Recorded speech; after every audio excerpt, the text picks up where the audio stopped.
بسم اللہ الرحمن الرحیم نحمده ونصلی علی رسولہ الکریم اما بعد قال اللہ عز وجل اعوذ باللہ من الشیطان الرجیم بسم اللہ الرحمن الرحیم اليوم اکملت لکم دینکم واتممت علیکم نعمتی ورضیت لکم الاسلام دینا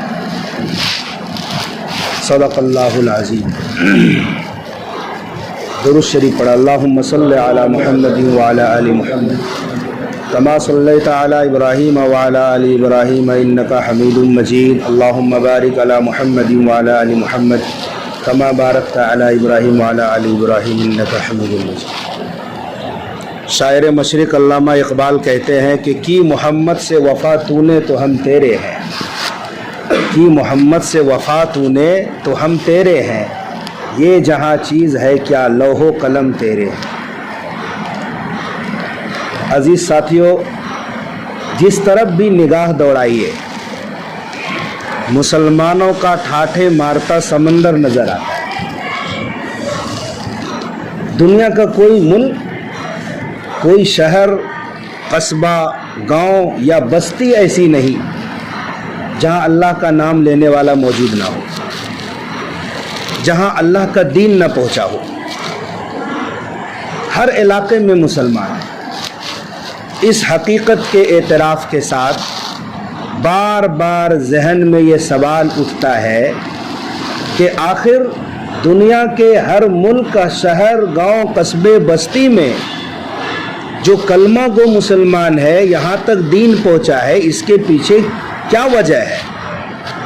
کیسے پہنچ گیا؟ کوئی تحریک اتنی کامیاب نہیں ہوئی آج تک۔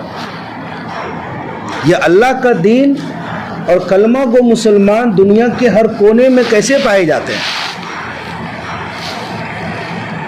اس کا صاف آسان جواب یہ ہے کہ اس کے پیچھے حضرات صحابہ کرام کی قربانی ہے، بے مثال قربانی ہے۔ جانی قربانی ہے، مالی قربانی ہے، روحانی قربانی ہے، خواہشات کی قربانی ہے، جسمانی قربانی ہے۔ ہر طرح کی صحابہ کرام نے قربانیاں پیش کی اور اللہ کے دین کو لے کر پوری دنیا میں نکل گئے ہیں۔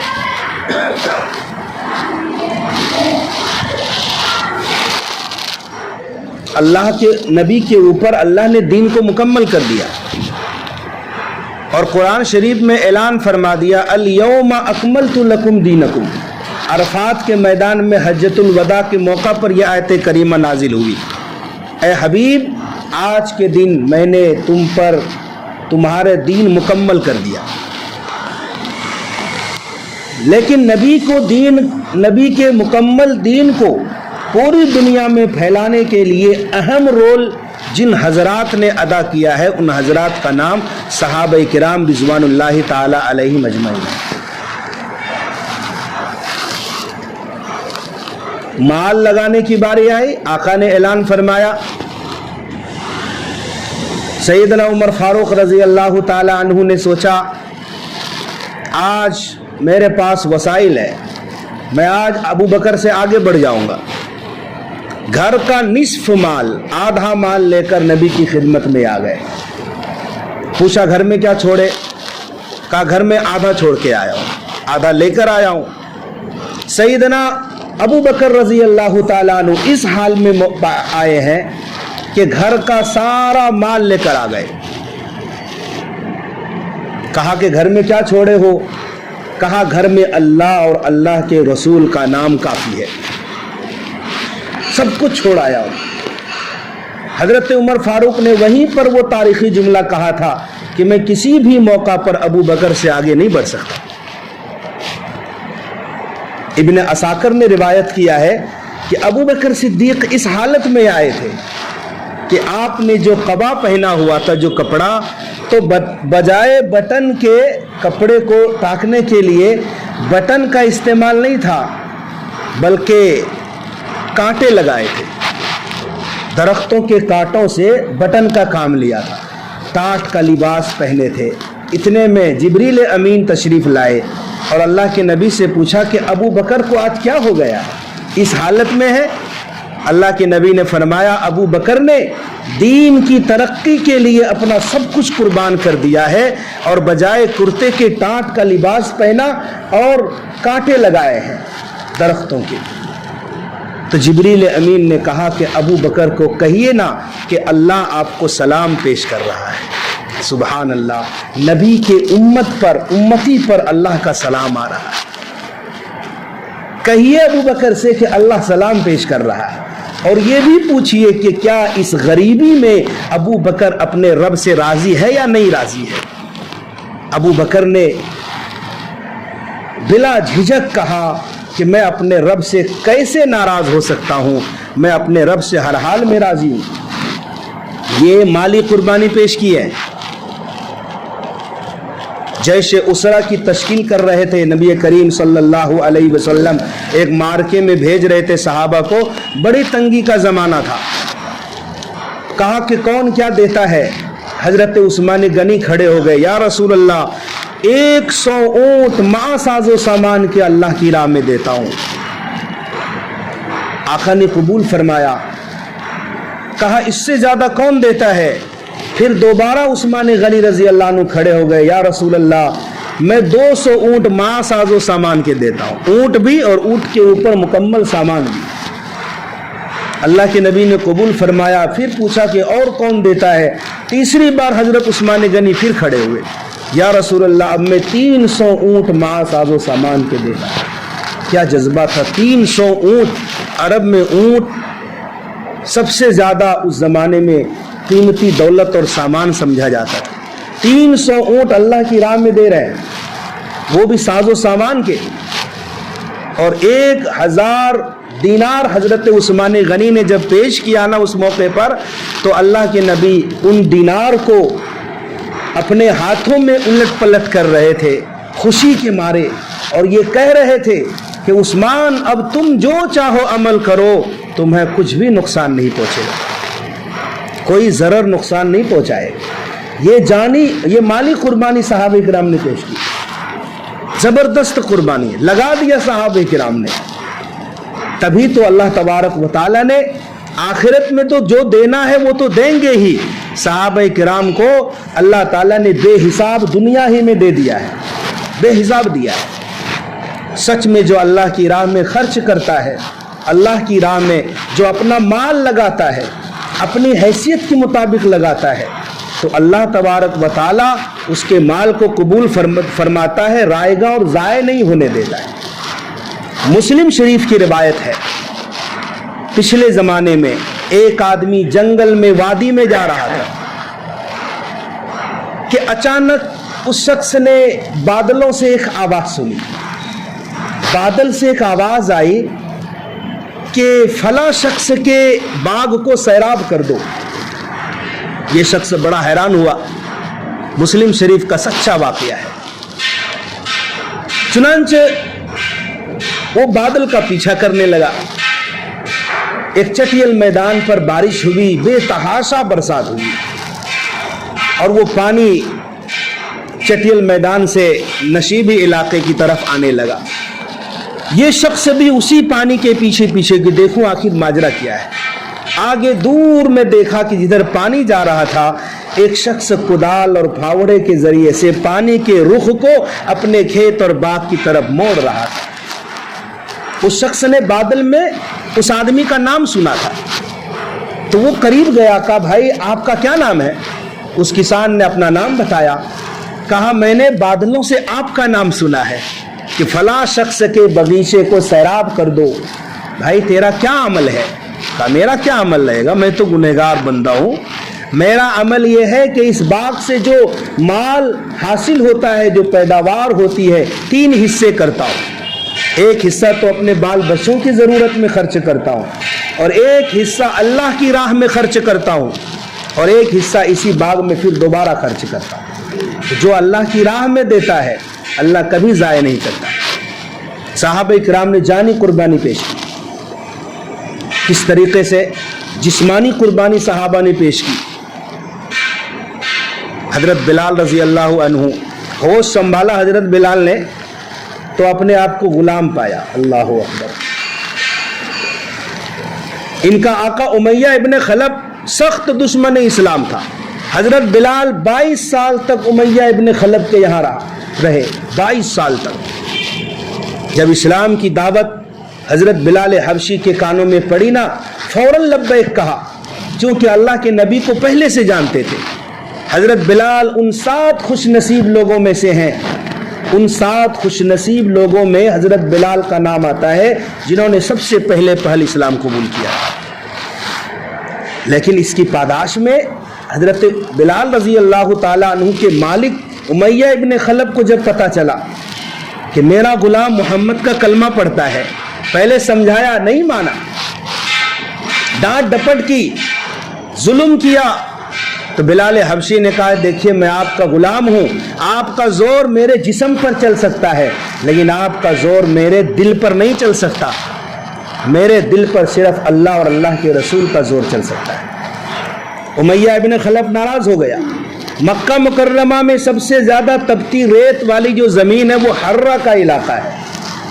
حرہ کے علاقے میں سب سے گرم زمین ہوتی تھی اور اس کے بارے میں مورخین نے لکھا ہے اگر کچا گوشت اس سرزمین پر ڈال دیا جائے تو وہ گوشت بھی تھوڑے ہی دیر میں بھن جائے، اتنی گرمی ہوتی، وہ بھی ریت اور بالو والی زمین.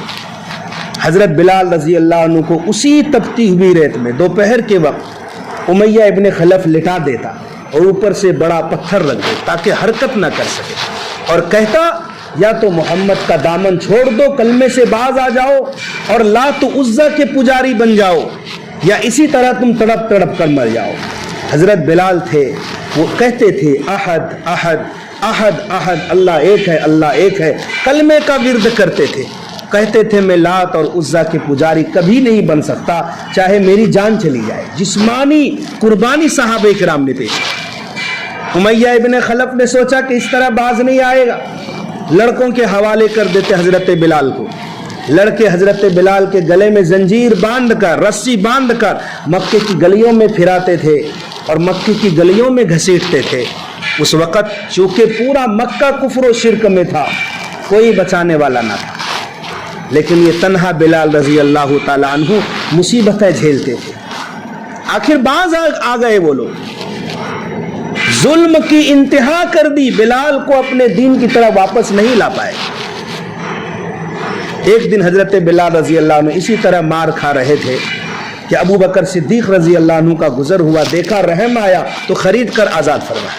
پھر بلال رضی اللہ عنہ کا جو مقام ہے وہ تو آپ سنتے ہی رہتے ہیں کہ ہمارے آقا نے جنت میں اپنے آگے چلتے دیکھا، جہاں جہاں نبی نماز پڑھاتے وہاں وہاں بلال اذان دیتے. جسمانی تکلیف برداشت کی. خود نبی کریم صلی اللہ علیہ وسلم نے جسمانی تکلیف برداشت کی. آپ نماز پڑھ رہے ہیں صحن حرم میں اور سب کو معلوم تھا، مشرکین کو بھی، کہ محمد جب سجدہ کریں گے صلی اللہ علیہ وسلم تو یہ بالکل لمبا سجدہ کرتے ہیں. ایک دن اسی طرح محفل جمی ہوئی تھی، دیکھا کہ نبی نماز پڑھ رہے ہیں، آپس میں طے کیا کہ مکہ کے فلاں قبیلے اور کونے کنارے پر اونٹنیاں ذبح ہوتی ہے، کون ہے جو وہاں کی اونٹنیوں کی اوجھڑیاں اور بچہ دانیاں لائے اور محمد جب سجدے میں جائے تو سر کے اوپر اوجھڑیاں اور گندگیاں ڈال دی جائے. عقبہ ابن ابی معیط اور دیگر بدماش قسم کے لوگ گئے، اونٹ کی اوجھڑی لا کر نبی کے سجدے کی حالت میں سر اور گردن مبارک پر رکھ دیے. یہ جسمانی تکلیف ہے، بوجھ کی وجہ سے، وزن کی وجہ سے آقا سر نہیں اٹھا پا رہے. یہ اللہ کے نبی کو جسمانی تکلیف پہنچائے. ابو لہب کی بیوی ام جمیل، اللہ کے نبی جب تہجد کے لیے گھر سے نکلتی، سگے چچا ہے ابو لہب، ابو لہب کی بیوی ام جمیل جنگل سے کانٹے دار لکڑیاں چن کر لاتی اور کیا کرتی، نبی جس راستے سے نکلتے گھر سے تہجد کے لیے خانہ کعبہ کی طرف، اس راستے میں کانٹے بچھاتی تاکہ نبی کے پیارے قدم کانٹے پر پڑے اور نبی کے تلوے زخمی ہو جائے. یا اللہ کے نبی کو جسمانی تکلیف پہنچی ہے. اور پھر وہ طائف کا واقعہ تو مشہور و معروف ہے ہی کہ نبی دین کی دعوت دینے طائف میں گئے، وہاں کیا حال ہوا؟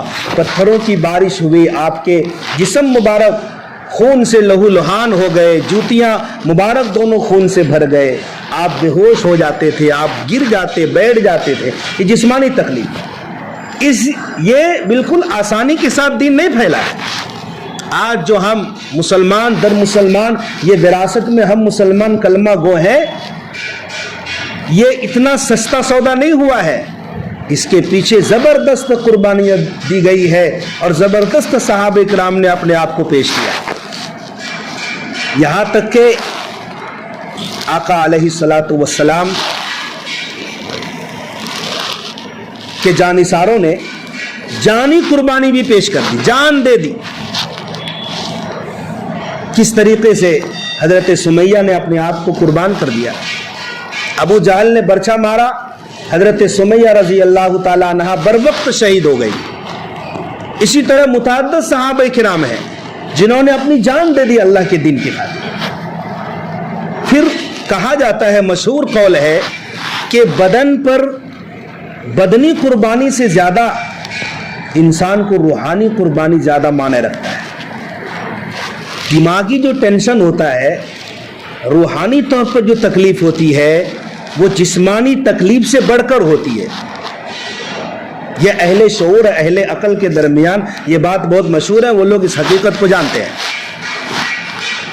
ذہنی ٹینشن دی اللہ کے نبی کو، صحابہ کرام کو۔ نبی کو دین کے خاطر، نبی کی دو بیٹیوں کو طلاق ہوئی۔ دین کی خاطر کسی کے گھر میں دو طلاق ہو جائے تو ظاہر سی بات ہے انسان کو روحانی تکلیف ہوگی۔ آدمی اپنا برداشت کر لے گا، اپنا بخار برداشت کر لے گا، اپنا سر درد برداشت کر لے گا، لیکن اپنے بچوں کے ساتھ ہو جائے آدمی کو برداشت نہیں ہوتا ہے۔ آدمی خود بھوکا سو سکتا ہے، لیکن اس کا بچہ بھوکا سو جائے تو تکلیف زیادہ ہوتی ہے۔ نبی کی دو پاکیزہ بیٹیوں کو اسی دین کے خاطر طلاق ملی ہے۔ آپ علیہ الصلاۃ والسلام کے دندان مبارک شہید ہو گئے۔ آپ کے چچا کا اس طریقے سے بے دردی کے ساتھ آپ کے چچا کو شہید کر دیا دشمنوں نے کہ شہادت کے بعد بھی مصلح کیا گیا، بدن کے اعضاء کاٹے گئے، ناک، کان، دل، دماغ اور کلیجہ نکالا گیا۔ تو آپ کو کتنی اذیت پہنچی ہوگی روحانی طور پر کہ غم گسار چچا ہیں، دوست کی طرح ہیں، بڑے بھائی کی طرح ہیں، آپ سے صرف 2 سال بڑے تھے۔ آپ کی شہادت سے اللہ کے نبی صلی اللہ علیہ وسلم کے سامنے اندھیرا چھا گیا تھا۔ یہ روحانی تکلیف ہے۔ اسی طریقے سے مکہ مکرمہ میں جب ہر طرف سے ظلم و ستم کے پہاڑ توڑے جا رہے تھے، اسی اثنا میں آپ کی شریک حیات غم گسار بیوی حضرت خدیجۃ الکبریٰ رضی اللہ تعالی عنہا کا انتقال ہو جانا، پھر اسی سال چند مہینے کے بعد آپ کے چچا ابو طالب کا انتقال ہو جانا، یہ آپ صلی اللہ علیہ وسلم کے مزید ذہنی اذیت کے باعث بنے۔ تو ظاہر سی بات ہے اتنی تکلیف صحابہ کرام نے خواہشات کی قربانی پیش کی، جو ہم سب کے بس کی بات نہیں۔ حضرت سعد رضی اللہ عنہ آتے ہیں اللہ کے نبی کی خدمت میں، یہ نہایت کالے کلوٹے صحابی ہیں۔ حضرت سعد کیا کہتے ہیں، یا رسول اللہ میری شادی نہیں ہوتی ہے، ہر قبیلے میں اپنا پیغام دے دیا، میں اتنا کالا ہوں جس کی وجہ سے کوئی لڑکی دینا پسند نہیں کرتا مدینہ منورہ۔ آقا کی شان رحیمی جوش میں آئی، کہا میں تمہاری شادی کا بندوبست کرتا ہوں، تم جاؤ مدینہ منورہ کے فلاں محلے میں، عمر ابن وہب ثقفی نام ہے اس آدمی کا، اس کی بیٹی سے میں تمہاری شادی کر رہا ہوں، جاؤ پیغام لے کر جاؤ اور کہو جا کر کے کہ تمہاری جو سب سے خوبصورت چہیتی بیٹی ہے اس سے اللہ کے نبی نے میرا نکاح کر دیا ہے۔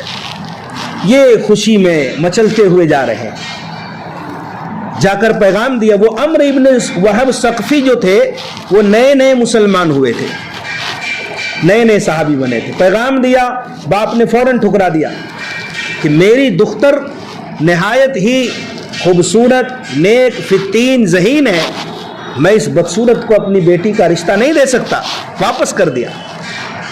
جیسے ہی سعد رضی اللہ عنہ پلٹے نا واپس آنے کے لیے، بیٹی بھاگتی ہوئی آئی۔ جس رشتے سے اللہ اور اللہ کے نبی صلی اللہ علیہ وسلم راضی ہوں، میں بھی راضی ہوں، لیکن دیر ہو چکی تھی۔ حضرت سعد واپس تشریف لے آئے اور حضرت سعد نے لڑکی کی آواز نہیں سنی، لیکن اپنے باپ کو مخاطب کرتی ہے اور کہتی ہے کہ آپ فوراً جائیے بھاگے بھاگے اللہ کے نبی کے پاس، کہیں آپ کے خلاف کوئی قرآن کی آیت نازل نہ ہو جائے، آپ کے اوپر اللہ کی طرف سے کوئی عذاب نازل ہو جائے۔ آپ نے کیا کہہ دیا؟ اللہ کے نبی کے قاصد کو واپس کر دیا۔ حضرت عمرو رضی اللہ تعالیٰ عنہ، عمرو ابن وہب، اللہ کے نبی کی خدمت میں آئے تو نبی نے پوچھا کہ آپ نے میرے قاصد کو واپس کر دیا؟ کہا کہ وہ لا علمی میں ہو گیا تھا، معافی تلافی کی، غلطی مانا، اور کہا کہ میں اپنی بیٹی کا رشتہ دیتا ہوں۔ اللہ کے نبی نے فرمایا کہ جاؤ سعد، میں نے عمرو ابن وہب کی بیٹی سے تمہاری شادی کرا دی، اب بیوی کو لانے کا انتظام کرو۔ اللہ اکبر۔ حضرت سعد پورے جوش و خروش خوشی کے ساتھ بازار گئے کہ اپنی بیوی کے لیے کچھ سامان لے کر جاؤ، کچھ تحفے خریدوں۔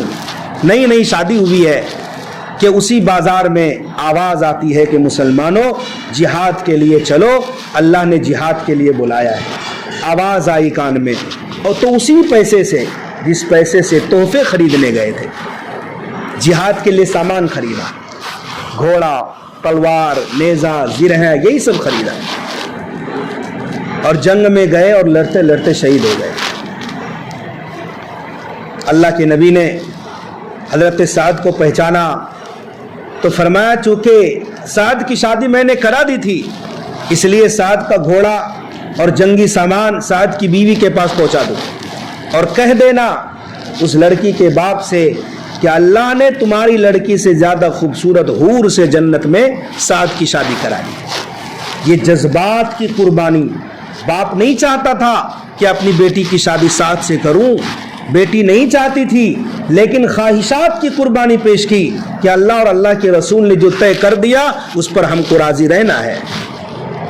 میرے بھائیوں، صحابہ کرام کی زندگی کو دیکھیں، ہر طرح سے قربانی پیش کی تاکہ ہم مسلمان رہیں، ہم تک دین پہنچے، ہماری ماں بہنیں مسلمان رہیں، سارے عالم تک دین کو پہنچانے پھیلانے کے لیے سب سے اہم پوائنٹ صحابہ کرام کی قربانی ہے۔ تو دنیا بھی مانتی تھی۔ صحابہ کرام افریقہ کے جنگل میں گئے اور اعلان فرمایا، مجھے ہم سب کو آج رات اسی جنگل میں قیام کرنا ہے، اے جنگل کے درندوں، اے جنگل میں رہنے والے جانوروں، جنگل خالی کر دو۔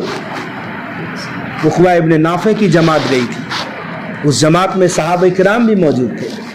سننا تھا کہ جنگل کے جانوروں نے جنگل کو خالی کر دیا، شیر اور چیتے بھی اپنے منہ میں اپنے چھوٹے بچوں کو لے کر نکل رہے تھے، سانپ نے بھی جنگل خالی کر دیا۔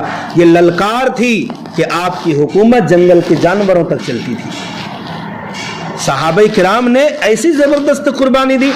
حضرت عمر فاروق کے زمانے میں جب شام تک حکومت پہنچی تو رومیوں نے بہت بڑی دیگ بنائی تھی پیتل کا، اور اس میں تیل ڈال دیا تھا اور مسلمان قیدیوں کو ڈالا جاتا، اور رومی کہتے تھے کہ تم نصرانی بن جاؤ تو تمہیں چھوڑ دیں گے، ورنہ تم کو اسی تیل کی کڑھائی میں اور اسی کھولتے ہوئے تیل میں ڈالیں گے۔ مسلمانوں نے تیل میں جانا پسند کیا، اپنے آپ کو جلا دینا پسند کر دیا، اپنے آپ کو پیش کر دیا قربان کرنے کے لیے، لیکن دین اسلام سے نہیں پھرے۔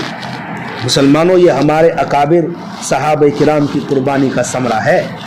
آج ہمارے گھروں میں دین داخل ہو جائے، نبی کی سنت زندہ ہو جائے، کیسے پورے عالم میں، پورے معاشرے میں اور پورے علاقے میں دینداری عام ہو جائے، اللہ کے نبی کی سنت اور اللہ کا حکم ہر شخص پورا کرنے والے بن جائیں، اس کے لیے ہم سب کو فکر کرنی پڑے گی۔